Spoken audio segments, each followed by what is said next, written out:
Puji nama Tuhan, Shalom jemaat Tuhan. Kita bersyukur bahwa anugerah Tuhan ada bagi kita hari ini. Sama-sama kita berdoa. Bapa, kami mengucap syukur untuk setiap anugerah-Mu Tuhan. Kami berterima kasih untuk segala rahmat, untuk segala lawatan-Mu di dalam kehidupan kami Tuhan. Kami tahu bahwa hari ini ada lawatan Tuhan yang dahsyat, ada lawatan Tuhan yang baru, ada lawatan Tuhan yang luar biasa yang Tuhan sediakan bagi kehidupan kami. Dan saat ini Tuhan, kami mau menyerahkan sepanjang ibadah kami di dalam nama Tuhan Yesus Kristus kami berdoa. Haleluya. Amin. Puji nama Tuhan, sama-sama kita mau naikkan pujian ini di hadapan Tuhan. Sama-sama kita mau menyembah Dia, sama-sama kita mau meninggikan nama Dia. Terima kasih Tuhan, Yesus Raja, Kau segalanya Tuhan. Mari naikkan pujian-Mu.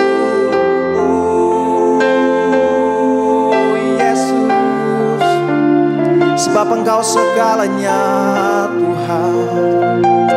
Yesus ditinggikan, Yes Lord. Sama-sama naikkan pujian ini. Bapa-Ku berdiam, Ku bersyukur buat anugerah-Mu.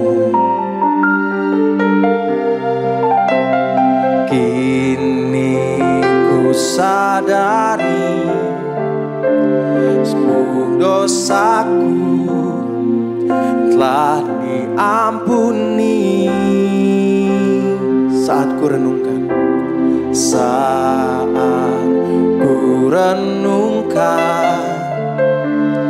kebaikan-Mu dalam hidupku. Sama-sama katakan. Kini ku sadari ku berharga di hadapan-Mu.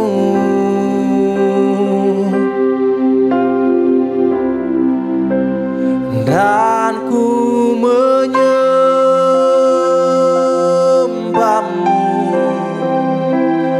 ku mengasihi-Mu dengan segenap hati, segenap jiwaku dan kekuatanku.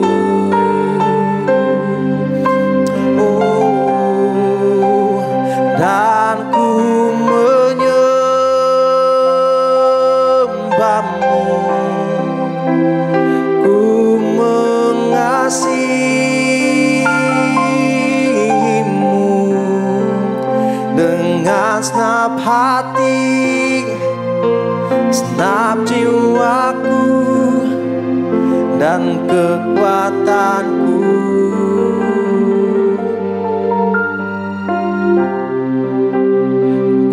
Menyembah-Mu. Sama-sama berikan kemuliaan bagi Tuhan kita. Yes Lord, kami mau diam di hadirat-Mu Tuhan, yang bersyukur buat anugerah-Mu Tuhan.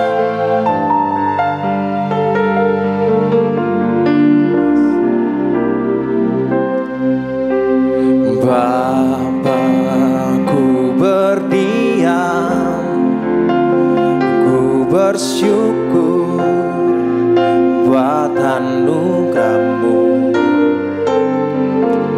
Kini ku sadari semua dosaku telah diampuni.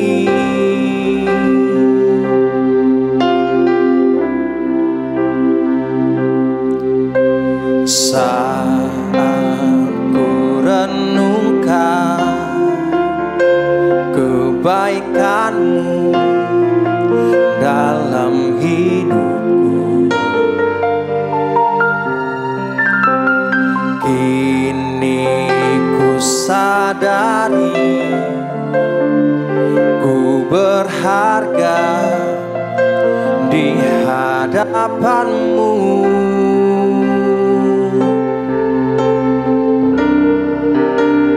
Dan ku menyembah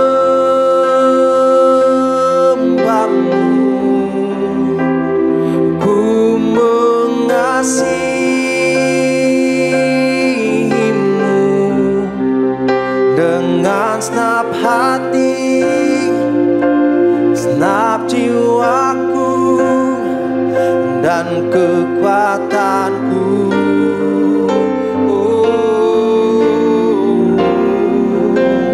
Dan ku menyembahmu, ku mengasihimu dengan segenap hati, segenap jiwaku dan kekuatanku. Dan kami sembah Engkau Tuhan, dan ku menyembahmu, ku mengasihimu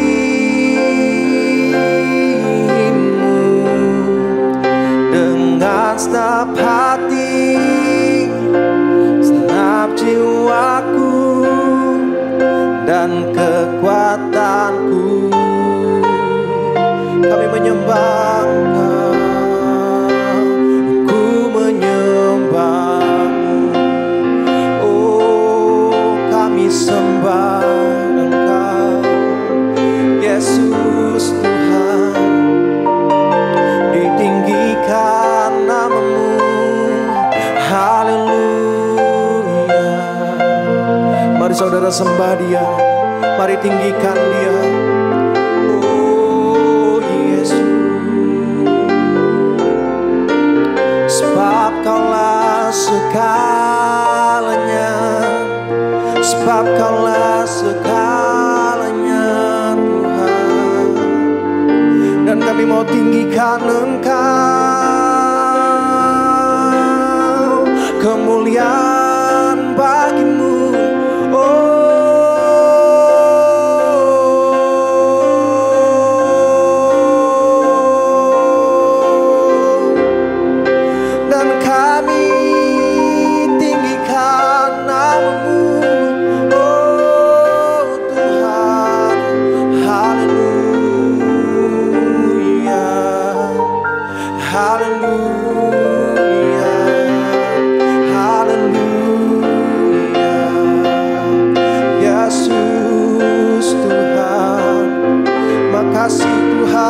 Dan kami bersyukur buat rahmat-Mu Tuhan.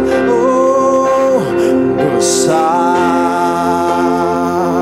Allahku, nyanyikan besar Allahku, selamanya besar dan ajaib Tuhanku. Besar Allahku, besar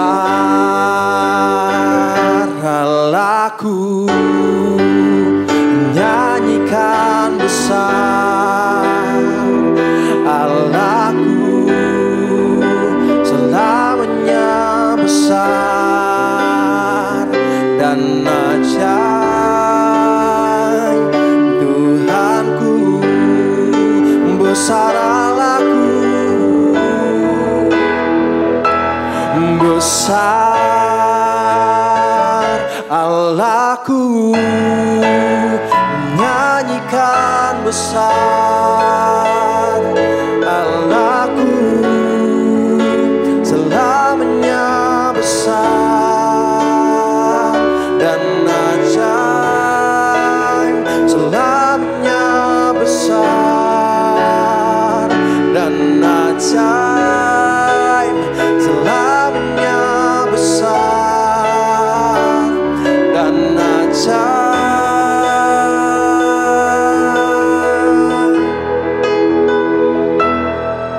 Tuhanku.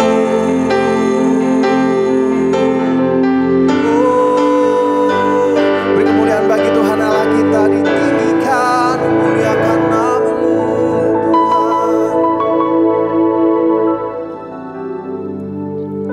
Roh Kudus datanglah di dalam nama Yesus Kristus. Di rumah setiap anak-anak Tuhan yang mendengarkan acara ini di dalam nama Yesus. Roh Kudus datang dan berkuasa. Ambil alih tempat di mana kami tinggal di dalam nama Yesus. Kuasa-Mu mengalir, mendatangkan damai sejahtera, menghidupkan firman Tuhan dalam hati kami masing-masing di dalam nama Yesus Kristus.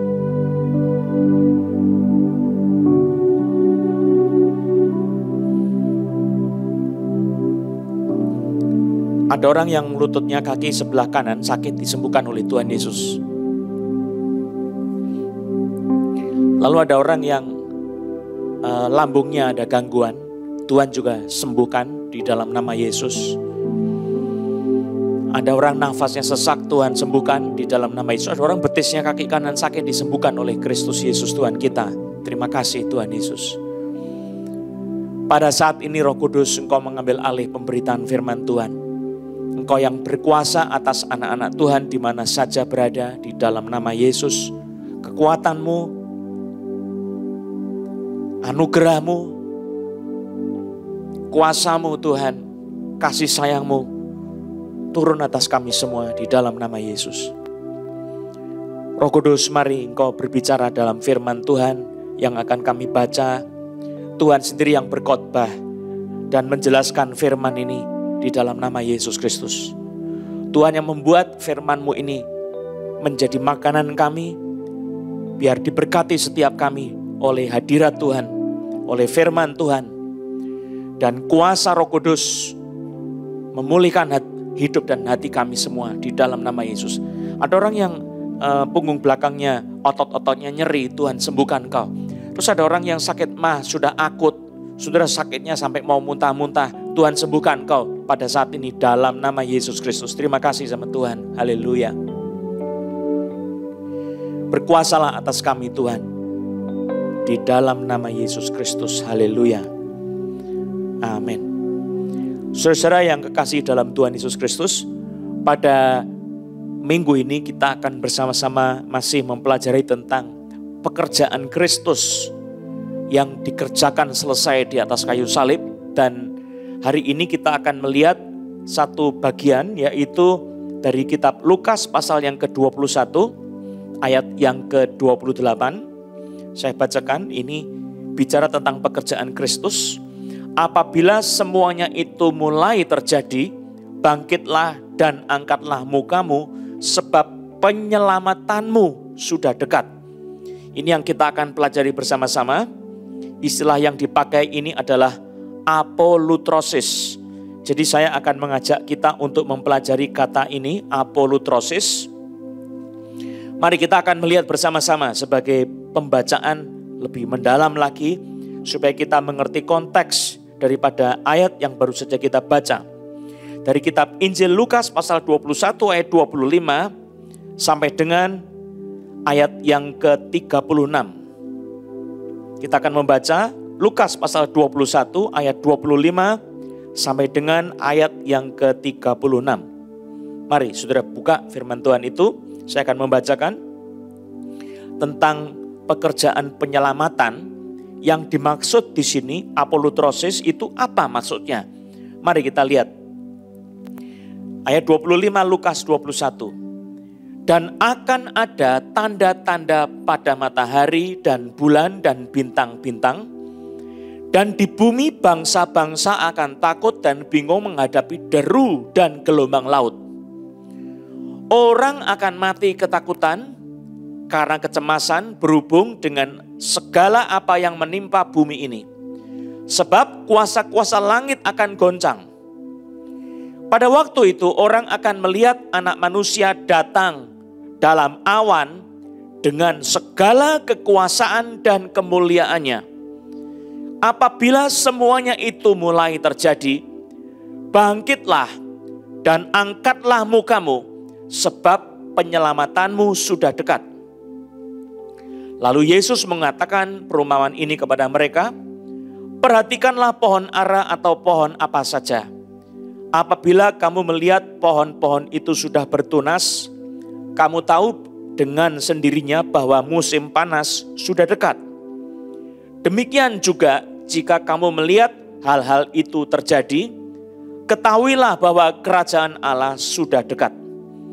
Aku berkata kepadamu, sesungguhnya angkatan ini tidak akan berlalu sebelum semuanya terjadi.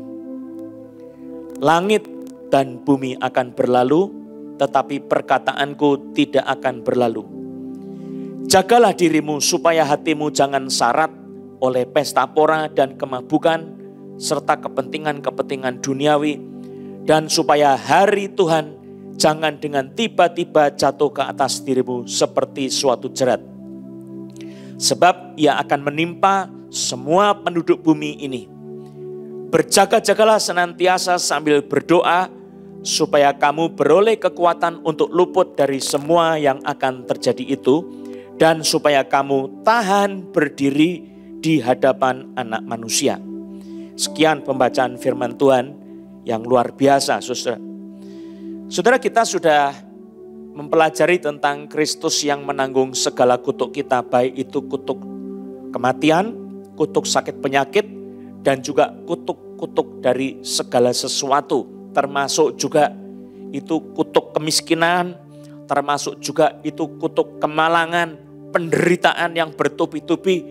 Apa yang menjadi sebab dari kutuk itu kita tahu itu adalah pelanggaran kita terhadap firman Allah dan ketidaksetiaan kita terhadap seluruh firman Allah. Dengan cara Yesus sendiri mengambil alih posisi kita, dia menjadi kutuk. Nah, namanya menjadi kutuk itu, saudara, itu berbeda dengan menerima kutuk.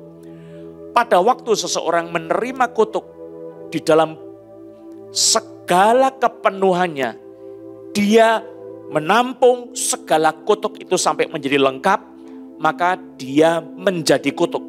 Dan ini sesuatu yang mengerikan sekali, sebab siapapun yang menyentuh akan kena kutuk, saudara. Dan ini dikerjakan oleh Bapa di surga kepada anaknya, di mana Yesus menerima cawan pahit kehangatan murka Bapa di surga terhadap dosa. Di Taman Getsemani itu Yesus menerima cawan pahit itu, dan dia gentar begitu luar biasa, tetapi dia selesaikan seluruh karya menanggung kutuk kita itu sampai tuntas. Dia mati di atas kayu salib, dikubur dan bangkit pada hari yang ketiga. Saudara yang kekasih di dalam Tuhan Yesus Kristus, karya Yesus itu begitu kaya raya, sangat kaya raya, sehingga kita itu perlu mempelajari lebih dalam. Dan pada pagi ini kita belajar bersama-sama satu istilah yang penting, yaitu apolutrosis. Saudara, apolutrosis itu adalah satu tindakan penebusan, membayar harga, membayar seluruh permintaan-permintaan yang harus diberikan berkaitan dengan tindakan penebusan itu. Tetapi yang ditegaskan di dalam istilah apolutrosis itu, saudara, itu bukan cuma dibayarkan, tetapi juga orang yang dibeli itu dilepaskan, dibebaskan. Maka istilah apolutrosis itu ada yang menerjemahkan sebagai tindakan penebusan sepenuhnya. Tindakan penebusan sepenuhnya. The act of ransom in full. Dan terjadilah pembebasan, pelepasan, penyelamatan. Nah, di dalam bahasa Indonesia itu dipakai istilah penyelamatan sebab mau menggambarkan sesuatu tindakan yang penuh daripada penebusan itu, saudara. Tetapi konsep apolutrosis itu begitu kaya raya, tetapi tidak terkandung di dalam bahasa Indonesia yang namanya penebusan, pelepasan, penyelamatan. Nah, saya ingin mengajak kita untuk mengerti gambaran yang lebih jelas tentang apolutrosis ini di dalam ayat yang ke-25 sampai 28, khususnya 28 yang diterjemahkan dengan penyelamatan. Mari, saudara lihat di sini. Yesus bicara tentang tanda-tanda pada waktu kedatangannya yang akan datang, yang disebut sebagai kedatangan yang kedua kali, saudara. Tetapi ini adalah kedatangan di dalam awan dengan segala kekuasaan dan kemuliaannya. Dia datang di dalam awan dengan segala kekuasaan dan kemuliaannya. Saudara, kalau melihat ayat 27 itu dibaca di situ.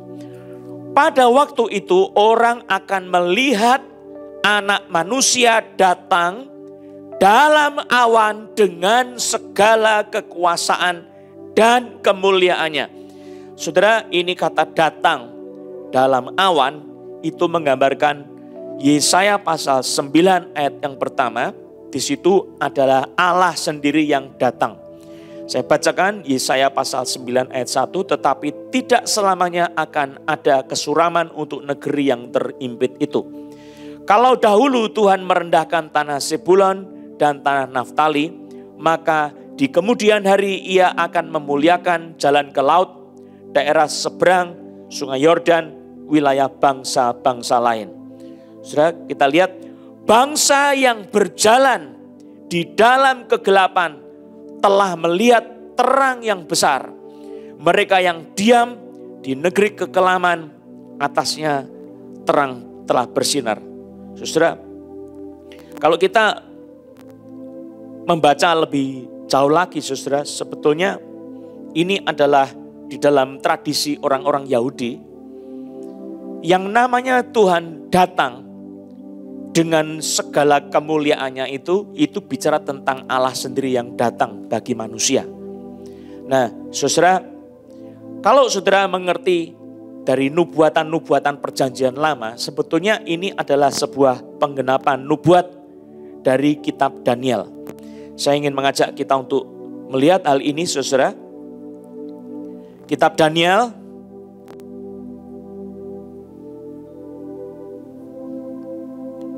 pasal yang akan kita teliti bersama-sama, saudara. Pasal 7 ayat 13.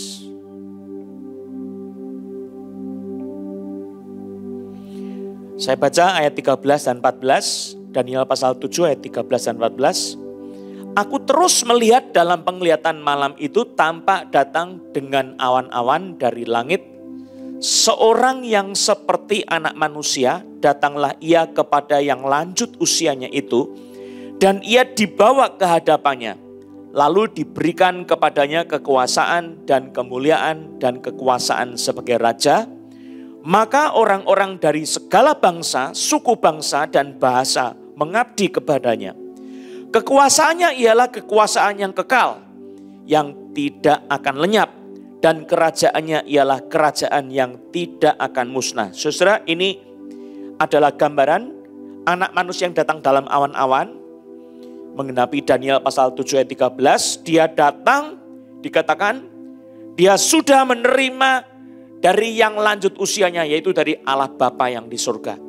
Dia menerima segala kekuasaan, segala kemuliaan, dan segala kekuasaan sebagai raja. Kekuasaannya ialah kekuasaan yang kekal, yang tidak akan lenyap, dan kerajaannya ialah kerajaan yang tidak akan musnah. Saudara, ini adalah pribadi Yesus Kristus yang bukan datang seperti pada masa perjanjian baru permulaannya, saudara.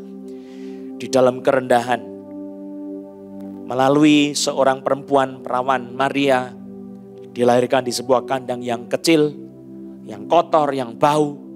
Tetapi dia akan datang dengan kemegahan awan yang luar biasa. Dan dikatakan di dalam Alkitab di sini bahwa anak manusia akan datang dalam awan dengan segala kekuasaan dan kemuliaannya. Saudara, kata segala ini dalam bahasa Yunani kata polos atau polos, itu artinya banyak, hebat, besar, bagus, berlimpah-limpah, subur, sangat hebat, sangat besar, dengan bobot yang berat. Jadi ini sesuatu yang luar biasa. Kemuliaan dan juga kekuasaan yang ditampilkan oleh Yesus pada waktu kedatangan yang kedua kali dalam awan-awan itu luar biasa. Kemegahannya itu tidak tersembunyi, semuanya ditampakkan. Dan orang-orang akan gemetar melihat Yesus Kristus datang pada saat itu. Nah, saudara-saudara, perhatikan ayat ini bukan bicara tentang penampakan kemuliaan saja dengan segala kekuasaan Kristus. Tetapi dibaca ayat 28, apabila semuanya itu mulai terjadi, bangkitlah dan angkatlah mukamu, sebab penyelamatanmu sudah dekat. Apolutrosis itu sudah dekat. Saudara-saudara, pertanyaannya adalah apa yang dimaksud dengan apolutrosis ini, saudara, berkaitan dengan kedatangan Kristus, kedatangan di dalam awan-awan kemuliaan dan kekuasaan yang lengkap seperti ini, saudara. Nah, momen ini, saudara, kalau kita membaca di ayat yang ke-36 tadi, kita disuruh berjaga-jaga senantiasa sambil berdoa supaya kita beroleh kekuatan untuk luput dari semua yang akan terjadi itu, dan supaya kita, dikatakan di sini, tahan berdiri di hadapan Anak Manusia. Saudara, kalau kita berada di dalam satu kemegahan kemuliaan, kita itu saking begitu takjub. Saudara, orang tidak tahan berdiri lalu kemudian dia rebah. Itu hal yang biasa. Tetapi pada waktu kedatangan Kristus yang kedua kali, Tuhan ingin anak-anak manusia yang melihat Dia yang datang, yang percaya kepada Yesus Kristus, dia bisa tetap tegak berdiri, tahan berdiri di hadapan Anak Domba Allah yang datang dalam segala kekuasaan dan kemuliaannya. Ini yang diminta oleh kitab suci, supaya saudara dan saya bisa betul-betul mengenal bahwa Tuhan kita itu ingin supaya orang-orang percaya itu dia tahan, dia kuat, dia bisa betul-betul menyambut Tuhan di dalam segala kemuliaannya itu. Dan manusia-manusia miliknya itu bisa mengalami perubahan, diangkat, dibawa ke dalam tempat yang kudus di awan-awan. Nah, saudara, ini sangat luar biasa sekali. Saya ingin kita menjadi orang-orang percaya ini betul-betul mengakui firman Tuhan. Perkataan-perkataan firman Tuhan ini adalah ya dan amin. Ini bukan sesuatu dongeng. Ini bukan sebuah cerita khayalan. Ini bukan sebuah omong kosong, tetapi ini betul-betul adalah sebuah nubuat yang pasti akan terjadi di akhir zaman. Yesus Kristus akan datang ke bumi di dalam segala kuasa dan kemuliaannya. Bukan seperti pada masa dia pertama kali datang, tetapi dia akan menunjukkan kehebatannya, kedahsyatannya, kuasanya, kemenangannya yang ajaib, di mana setiap orang akan melihat. Dan hanya anak-anak Tuhan yang betul-betul sudah siap, dia akan bisa tahan berdiri di hadapan Anak Manusia. Wow. Saudara, gambaran yang Tuhan mau tampilkan itu sederhana sekali. Anak-anak Tuhan di dalam zaman yang bengkok dan yang bejat ini, saudara, dia akan bisa menang pada akhirnya. Ini posisi kemenangan di dalam apolutrosis. Posisi kemenangan, tahan berdiri, dilayakkan berdiri di hadapan anak manusia. Di dalam kemuliaan yang luar biasa ini, saudara. Saudara, penampakan kemuliaan Tuhan ini, saudara, kalau saudara membaca di ayat yang ke-31, saudara perhatikan di situ, itu adalah masa kerajaan Allah datang. Ya. Demikian juga jika kamu melihat hal-hal itu terjadi, ketahuilah bahwa kerajaan Allah sudah dekat. Jadi, momen apolutrosis adalah momen kerajaan Allah datang dan kemudian merangkul kita. Mengambil kita semua. Orang-orang yang sudah siap untuk menerima kerajaan Allah di dalam kehidupan setiap kita semua. Saudara, doa Bapa kami itu berdoa yang luar biasa, saudara. Bapa kami yang di sorga, dikuduskanlah namamu. Datanglah kerajaanmu. Saudara, kita minta kerajaan Allah datang di bumi. Datanglah kerajaanmu. Nah, saudara, ini adalah momen kerajaan Allah itu datang sehingga apa yang dikatakan Alkitab, jadilah kehendakmu di bumi seperti di sorga. Saudara akan mengalami sesuatu perubahan. Kehendak Allah yang di bumi di dalam diri orang-orang yang mengalami apolutrosis itu terjadi seperti apa yang dikehendaki oleh Tuhan di sorga. Manusia yang percaya kepada Yesus Kristus yang sudah ditebus dengan darah Yesus, dibeli dengan darah yang mahal, dia akan menerima penggenapan yang namanya apolutrosis, yaitu kerajaan Allah itu terjadi dalam hidupnya. Sehingga kemauan Allah di bumi ini terjadi seperti kehendak Allah yang terjadi di surga. Saudara, ini dahsyat sekali, luar biasa sekali. Ini sesuatu yang bisa dikatakan sebagai sesuatu penebusan, tindakan penebusan yang lengkap, yang menyelamatkan, yang membeli kita kembali dan memberikan pembebasan dari segala sesuatu yang duniawi ini. Nah saudara, yang berikutnya saya mau menggarisbawahi saudara. Coba perhatikan di ayat yang ke-34 dan 35, Lukas pasal yang ke-21 ini. Saudara, dijelaskan di situ, jagalah dirimu supaya hatimu jangan syarat oleh pesta pora dan kemabukan serta kepentingan-kepentingan duniawi.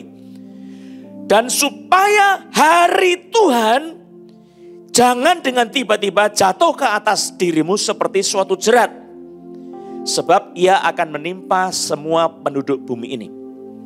Saudara, apa yang digarisbawahi di sini, apolutrosis ini merupakan sesuatu peristiwa yang dialami pada waktu hari Tuhan.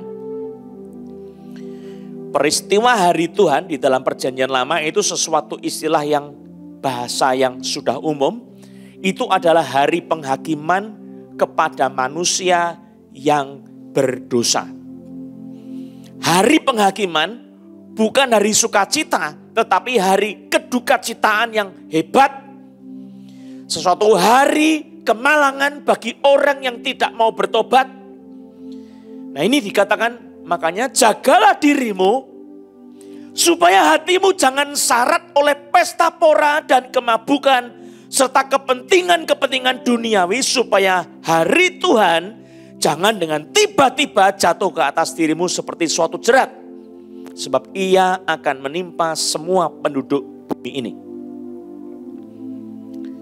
Saudara, kalau tahu istilah jerat, ini bukan dalam pengertian terikat, terjerat, bukan. Tetapi di dalam bahasa aslinya itu adalah aipnidios, itu artinya adalah datang secara mendadak, tidak disangka-sangka.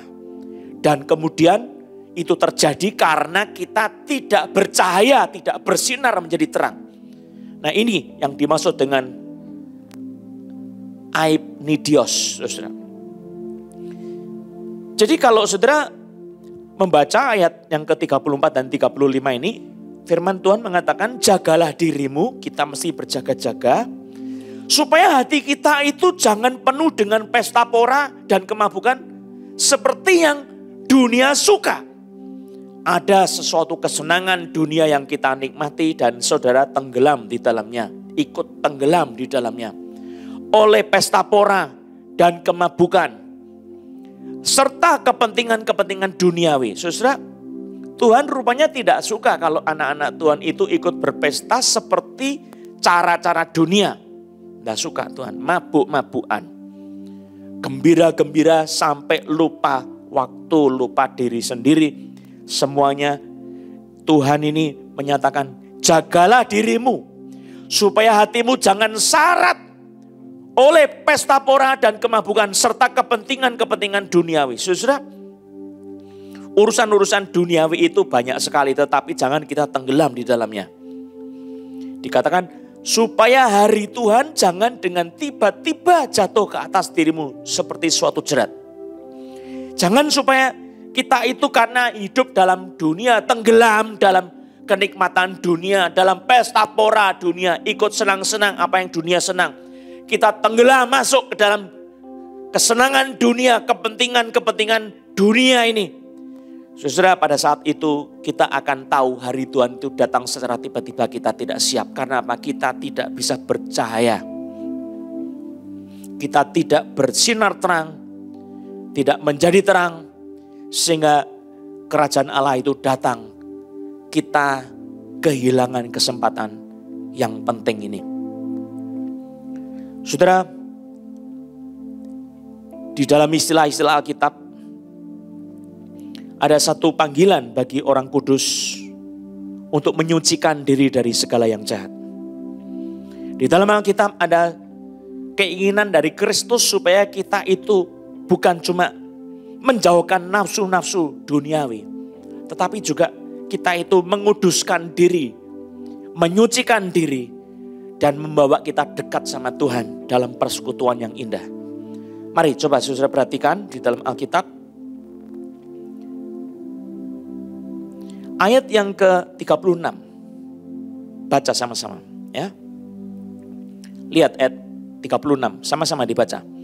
Berjaga-jagalah senantiasa sambil berdoa, supaya kamu beroleh kekuatan untuk luput dari semua yang akan terjadi itu, dan supaya kamu tahan berdiri di hadapan anak manusia. Ini ada satu perintah Tuhan Yesus mengajar kita, berjaga-jagalah senantiasa sambil berdoa. Berjaga-jaga senantiasa. Berjaga-jaga itu sebetulnya adalah satu kesadaran rohani, saudara. Melek rohani. Tetapi bukan cuma melek rohani, saudara, terbuka terhadap hal-hal surgawi yang Tuhan kehendaki. Tetapi saudara harus sambil berdoa. Kenapa mesti sambil berdoa? Sebab tanpa doa, saudara tidak akan bisa tahan terhadap gelombang kesenangan dunia, gelombang kenikmatan dunia pada saat itu yang menenggelamkan manusia sedemikian rupa sehingga kita tidak bisa menjaga kebenaran dan kekudusan kita di hadapan Allah. Saudara, tanpa berdoa, Yesus berkata berjaga-jagalah dan berdoalah sebab roh penurut tetapi daging lemah.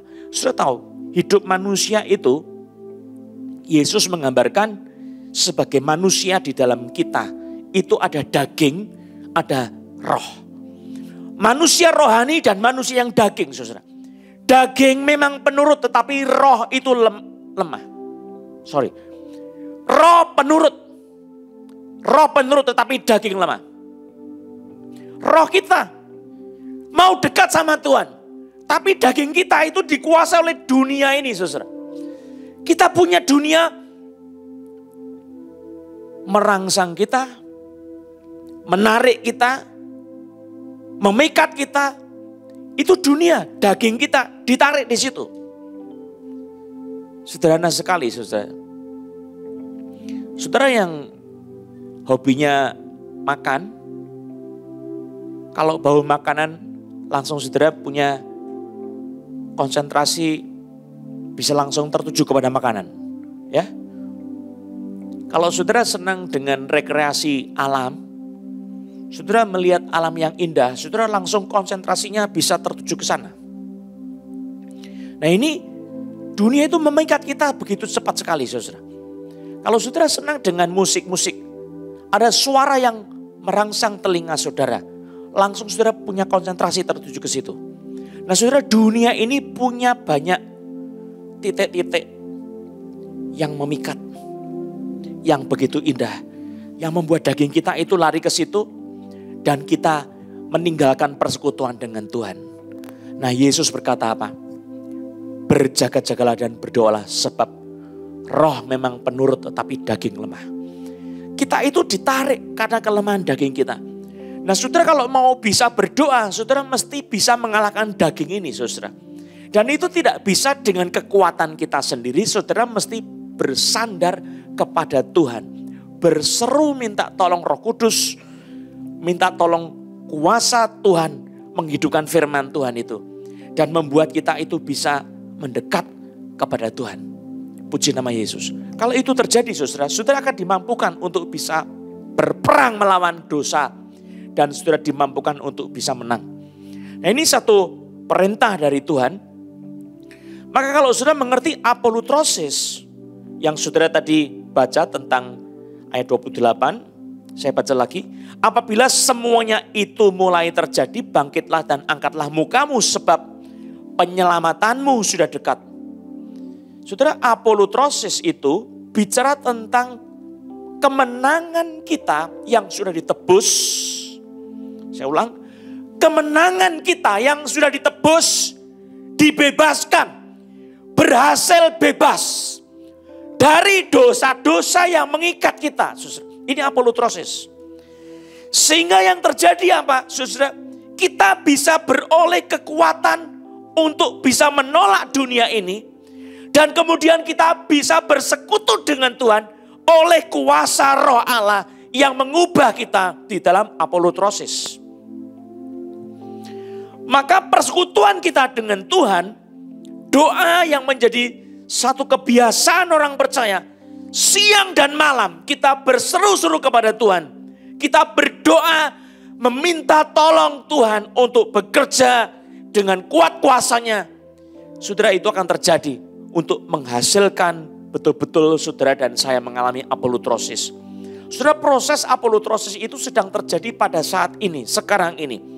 Jadi karya Yesus yang selesai di atas kayu salib, yang namanya apolutrosis itu adalah sebuah pekerjaan Kristus yang sedang diaplikasikan kepada anak-anak Tuhan pada masa sekarang ini, di mana dia ditarik, dibebaskan dari dunia oleh kuasa penebusan darah Yesus.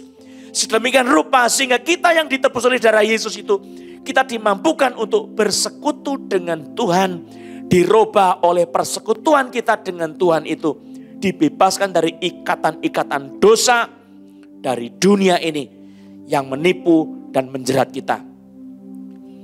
Saudara, itu sebabnya maka hal yang luar biasa, saudara, Tuhan mengatakan di dalam bagian firman Tuhan yang lain. Coba saudara perhatikan. Ini ada beberapa bagian teks kitab suci. Ibrani pasal 9 ayat yang ke-15. Ini juga bicara tentang apolutrosis. Saya akan menunjukkan beberapa teks yang lain tentang apolutrosis ini ya. Saya baca Ibrani 9 ayat 15. Karena itu ia adalah pengantara dari suatu perjanjian yang baru, supaya mereka yang telah terpanggil dapat menerima bagian kekal yang dijanjikan. Sebab ia telah mati untuk menebus, perhatikan di sini apolutrosis, untuk menebus pelanggaran-pelanggaran yang pertama telah dilakukan selama perjanjian yang pertama. Jadi apolutrosis itu membebaskan kita dari pelanggaran-pelanggaran yang telah dilakukan. Ya, saudara dibebaskan oleh kuasa darah Yesus yang membeli kita. Apolutrosis itu pengaplikasiannya oleh Roh Kudus, saudara, dibersihkan dari ikatan-ikatan dosa. Perhatikan yang lain lagi. Titus pasal 2 ayat 14. Apolutrosis juga. Yang telah menyerahkan dirinya bagi kita untuk membebaskan kita. Ini apolutrosis. Untuk membebaskan kita dari segala kejahatan dan untuk menguduskan bagi dirinya suatu umat kepunyaannya sendiri yang rajin berbuat baik. Perhatikan, apolutrosis itu membuat kita bebas dari segala kejahatan dan kita hidup menguduskan diri untuk menjadi umat Tuhan yang rajin berbuat baik. Wow, luar biasa saudara.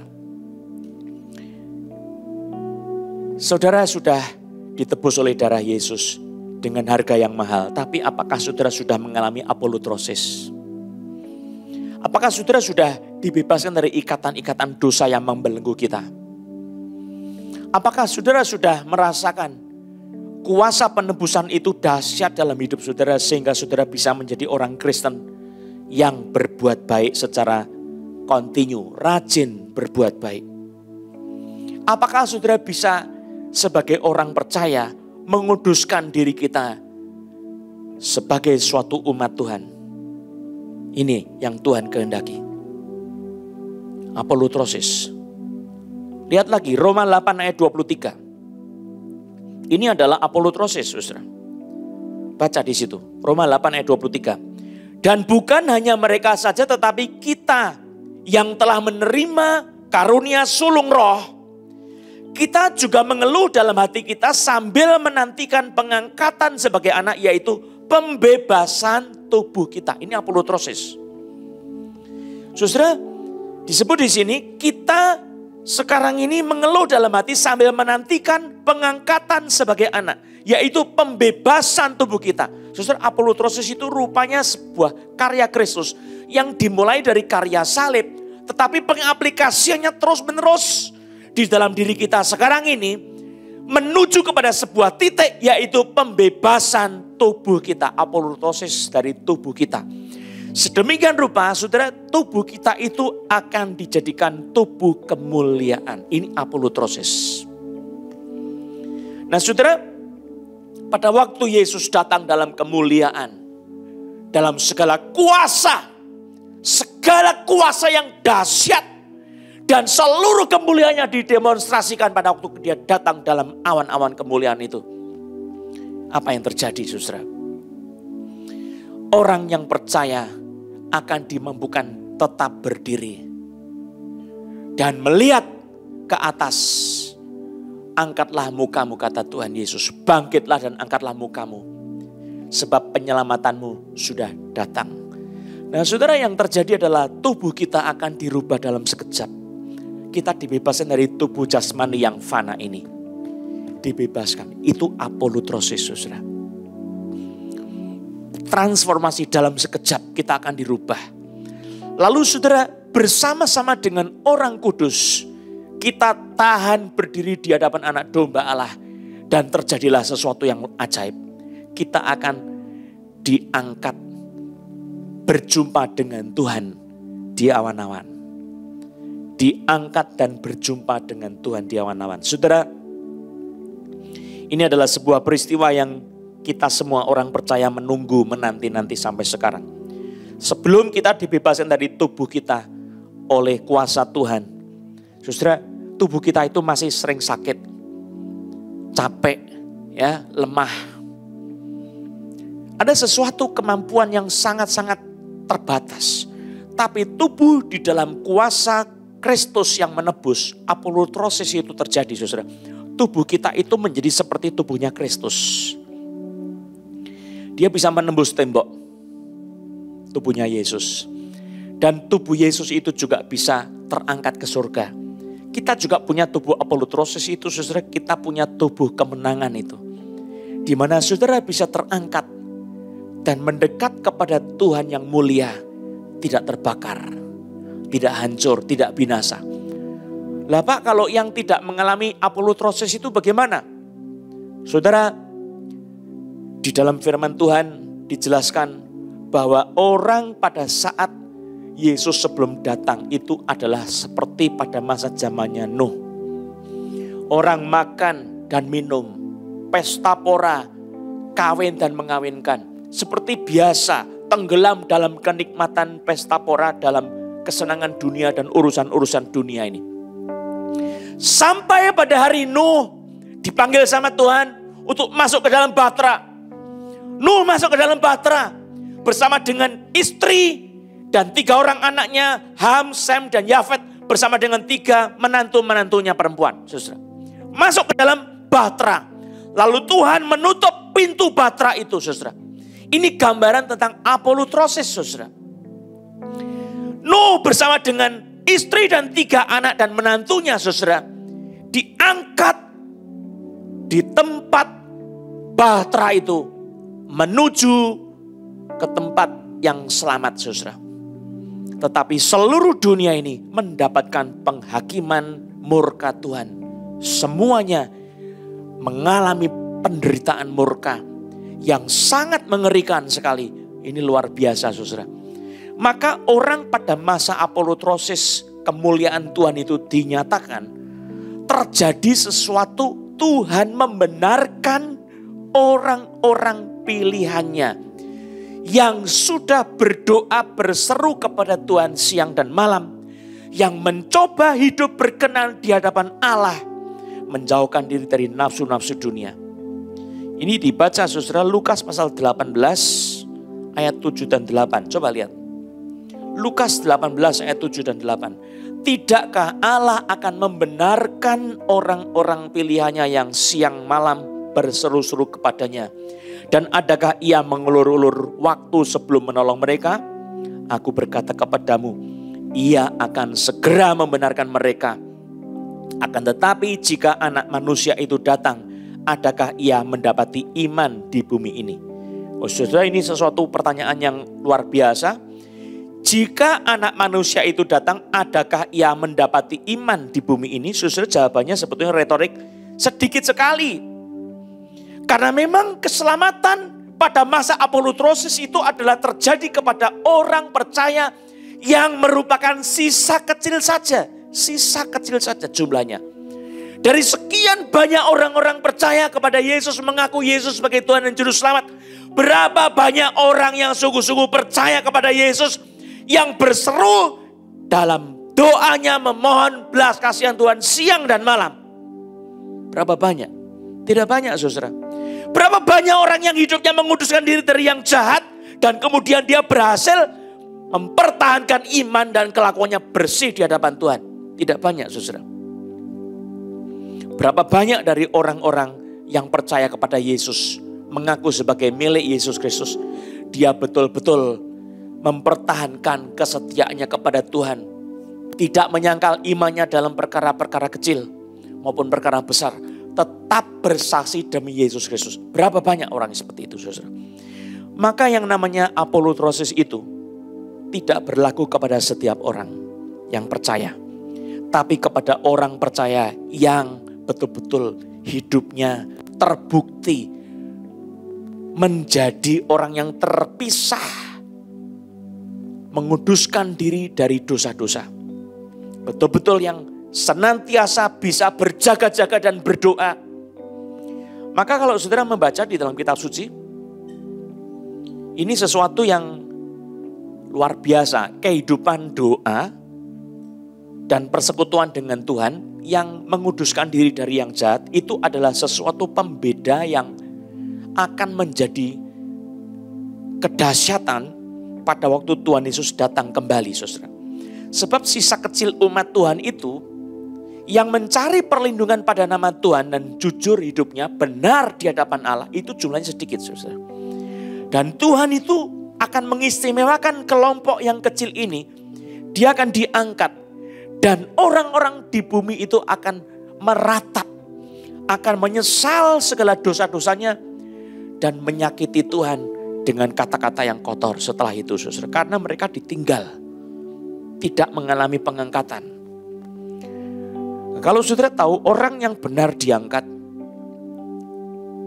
saudara perhatikan, Abraham itu berdoa kalau ada 50 orang benar Tuhan. Yesus bilang apa? Yahweh mengatakan apa? Yesus yang menyatakan diri sebagai pribadi yang datang. Dia bilang apa? Kalau ada 50 orang benar, Sodom Gomora tidak akan kumusnahkan. Terus turun. Kalau 10 bagaimana? Kalau 10 tidak akan dimusnahkan. Soalnya kalau orang benar yang benar-benar hidupnya kudus diangkat, apa enggak? Kasih karunia Tuhan itu juga terangkat dari bumi, saudara. Itu sebabnya bumi akan mengalami murka Tuhan yang tidak biasa. Saudara, sebagai orang yang ditebus oleh Tuhan Yesus, mari saudara pada saat ini mendengar firman Tuhan ini, balik kembali kepada firman Tuhan. Komitmen saudara kepada Kristus. Saya mau ikut Yesus. Saya mau setia. Saya mau hidup menyenangkan hati Tuhan. Walaupun dunia itu menarik ke kiri ke kanan, saya sudah ikut jalur dunia ini. Murka Tuhan, kiranya Tuhan ganti dengan kasih karunia. Saya berseru kepadamu Tuhan Yesus. Selamatkanlah saya, tarik saya kembali Tuhan Yesus. Saya mau datang kepadamu Tuhan Yesus. Saya mau hidup kudus, saya mau hidup benar. Saya mau menjadi kelompok kecil seperti Nuh, seperti Ham, Sem, Yafet pada saat dia berada di tengah-tengah dunia pada zaman itu. Seperti yang dipilih oleh Tuhan, sisa kecil ini, saya mau menjadi seperti yang Tuhan mau. Saudara, mari coba lihat Sefanya pasal 3 ayat 12 dan 13. Sefanya pasal 3 ayat 12 dan 13. Di antaramu akan kubiarkan hidup suatu umat yang rendah hati dan lemah.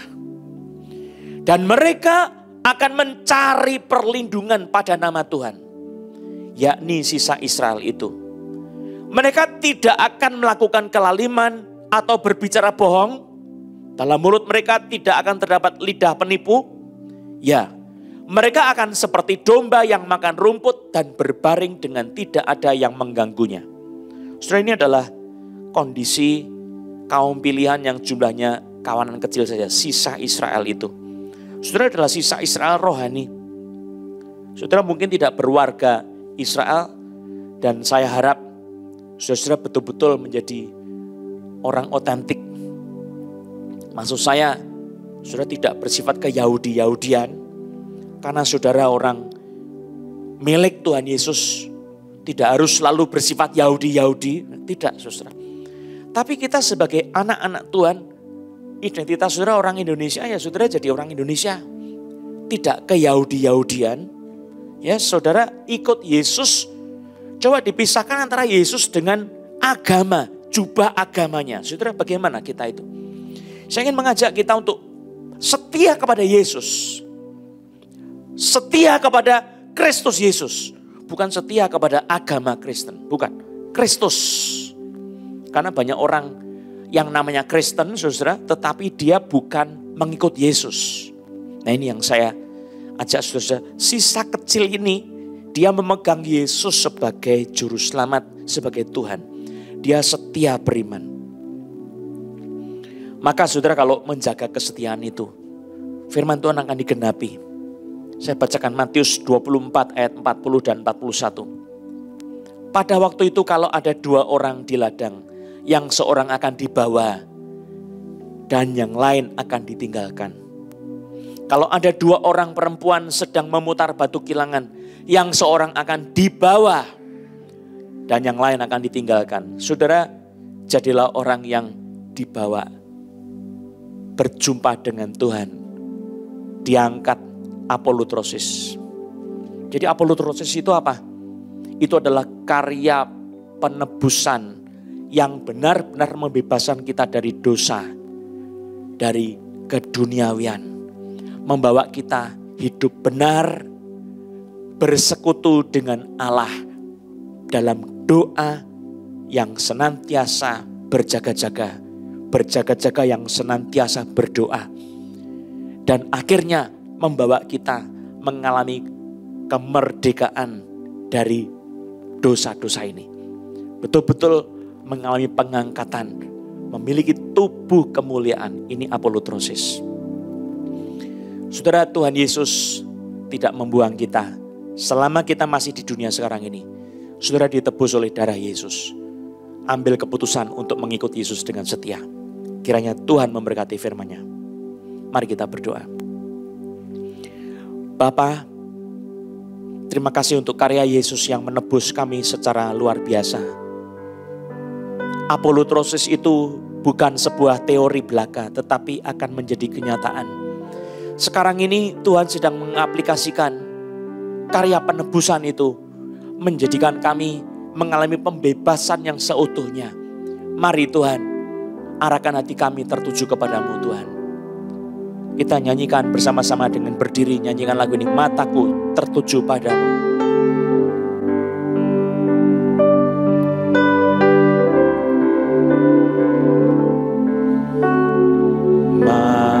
Mataku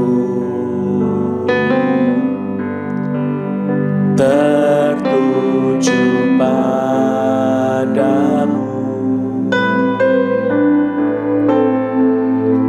Segenap hidupku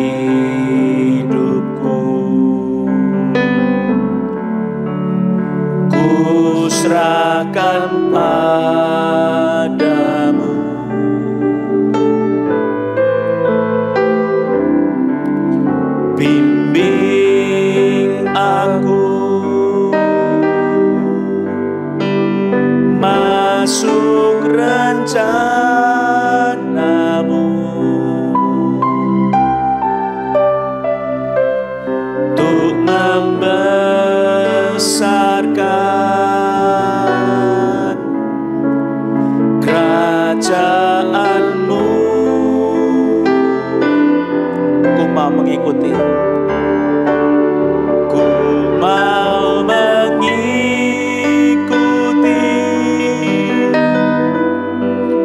kehendak-Mu ya Bapa. Ku mau selalu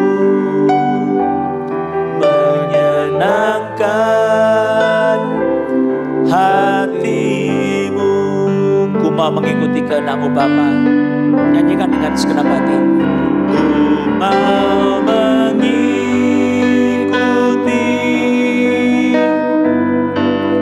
kehendak-Mu ya Bapa.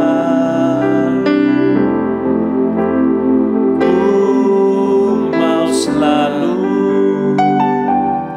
menyenangkan hati-Mu. Ku mau selalu menyenangkan hati-Mu Tuhan. Ku mau selalu menyenangkan hati-Mu. Nyanyikan yang terakhir kali, katakan sebagai komitmen kita. Ku mau selalu menyenangkan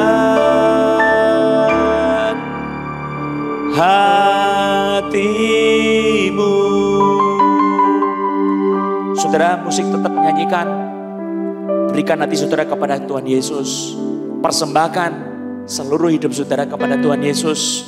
Janji sama Tuhan, engkau akan setia ikut Yesus, tidak menjadi serupa dengan dunia. Engkau akan menggarami dunia ini. Bukan saudara dirubah oleh dunia, digarami oleh dunia. Saudara menggarami dunia karena engkau punya spirit hidup. Engkau bersekutu sama Tuhan, hidup. Saudara tahu ikan yang mati itu akan jadi ikan asin. Dia digarami, asin badannya. Tapi kalau saudara tahu ikan yang hidup, dia tidak jadi ikan asin saudara. Walaupun di tengah-tengah laut asin, dia tidak jadi ikan asin. Saudara harus jadi orang percaya yang hidup. Apolutrosis. Penebusan darah Yesus itu berkuasa dalam diri saudara. Pengampunan atas dosa-dosa saudara. Hidup yang kekal, keselamatan dari Yesus. Itu saudara miliki, kau pertahankan senantiasa. Dan engkau betul-betul memisahkan dirimu dari dosa-dosa. Dari dunia ini. Saudara menjaga diri dari kenikmatan-kenikmatan kesenangan duniawi. Kita menjaga diri dari apa? Dari kemauan-kemauan urusan-urusan duniawi ini. Saudara menjaga diri dari apa? Dari nafsu orang muda. Dan saudara berdoa, bersekutu dengan Tuhan, berseru siang dan malam kepada Tuhan.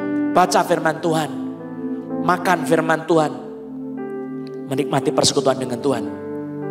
Saudara berdoa, katakan, Tuhan Yesus, saya mau hidup kudus dan benar.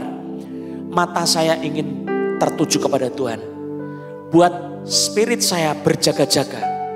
Spirit saya hidup dalam persekutuan dengan Tuhan Yesus. Demi nama Tuhan Yesus. Roh Kudus, lepaskan saya dari ikatan dunia ini. Dari ikatan keduniawian, dari ikatan-ikatan dosa di dalam nama Yesus Kristus. Saudara buka hatimu, Roh Kudus menjamah saudara di dalam nama Yesus. Kuasa Tuhan melepaskan saudara di dalam nama Yesus. Dan saudara dimampukan untuk hidup menang di dalam nama Yesus dengan darahnya. Dalam nama Yesus Kristus. Saudara menikmati persekutuan dengan Tuhan Yesus di dalam nama Yesus Kristus. Terima kasih Tuhan Yesus. Haleluya. Saya mau berdoa buat teman-teman yang lemah, yang sakit.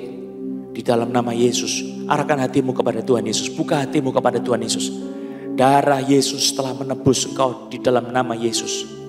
Darah Yesus telah membebaskan engkau dari kuasa kutuk penyakit-penyakit di dalam nama Yesus.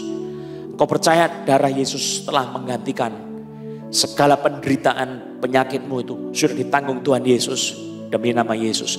Sekarang engkau buka hati, terima pertolongan dari Tuhan Yesus, kelepasan dari penyakit-penyakit di dalam nama Yesus. Dengan iman, percaya Aku ikat roh-roh penyakit, roh kelemahan. Di dalam nama Yesus aku hancurkan kau. Setan-setan yang membuat sakit. Pergi dalam nama Yesus. Keluar dalam nama Yesus. Kau terima kesembuhan oleh nama Yesus. Kesembuhanmu itu datang karena Tuhan Yesus mengerjakannya melalui Roh Kudus di dalam nama Yesus. Kau terima kesembuhan itu, kau berterima kasih sama Tuhan untuk kelepasan. Percaya, sekarang berterima kasih dulu. Percaya sudah disembuhkan. Percayanya sudah disembuhkan. Sekarang berdiri dan terima kasih sama Tuhan untuk kesembuhanmu. Dalam nama Yesus. Bersyukur saja, terima kasih Tuhan Yesus. Terima kasih Tuhan Yesus. Lalu sekarang gerakan bagian tubuh saudara, kau terima kesembuhan itu di dalam nama Yesus. Kau terima kesembuhan itu di dalam nama Yesus. Roh Kudus mengalirkan kesembuhan itu di dalam nama Yesus. Terima kasih, terima kasih, terima kasih Tuhan Yesus, terima kasih Tuhan Yesus. Engkau telah disembuhkan, engkau bersaksi kepada Tuhan, betapa Tuhan sudah menyembuhkan saudara. Ceritakan kepada teman-temanmu, Yesus yang membebaskan saudara, menyembuhkan saudara, yang menebus kita. Saudara jadi saksi Tuhan Yesus, ceritakan apa yang saudara alami itu. Roh Kudus memberkati saudara. Kiranya Tuhan menolong kita setiap hari.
Tuhan, terimalah berkat Tuhan. Kiranya damai sejahtera dari Tuhan kita Yesus Kristus, kasih dari Allah Bapa serta persekutuan Roh Kudus memberkati kehidupanmu, memberkati masa depanmu, dan memberikan kemenangan untuk hidup di dalam Kristus Yesus hari ini sampai Tuhan datang kembali. Haleluya. Amin. Bagi Dia segala kemuliaan dan hormat. Bagi Dia segala pujian, hormat serta syukur kekal selamanya. Bagi Dia segala pujian, hormat serta syukur selama-lamanya. Selama-lamanya. Selama-lamanya. Puji nama Tuhan Yesus, haleluya.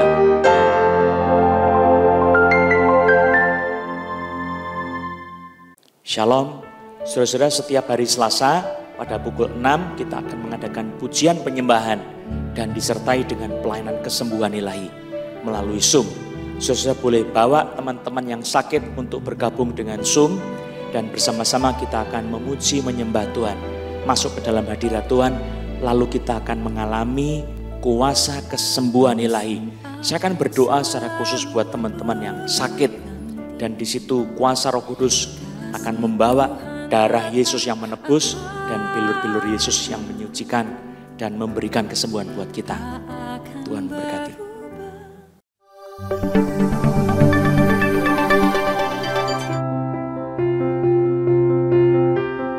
Halo, Shalom Salam jemaat yang dikasihi Tuhan, sebuah sukacita kami dapat menyambut saudara yang baru pertama kali hadir dalam ibadah online Cross Harvest Church. Berikut adalah informasi terupdate seputar gereja. Hai sahabat muda, mari bergabung dalam online youth service setiap hari Sabtu pukul 7 malam. Untuk informasi ID Zoom, kalian dapat menghubungi hotline gereja berikut ini.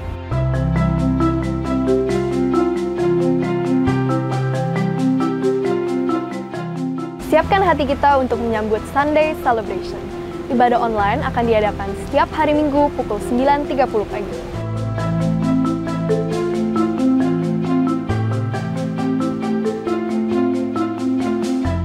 Children Ministry diadakan setiap hari Minggu pukul 11 siang via Zoom. Untuk informasi ID Zoom, saudara dapat menghubungi hotline gereja berikut.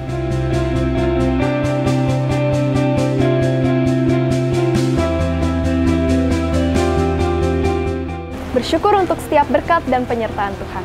Bagi saudara yang ingin memberikan persembahan, persepuluhan, ucapan syukur, atau untuk pelayanan misi, saudara bisa transfer ke rekening gereja di bawah ini.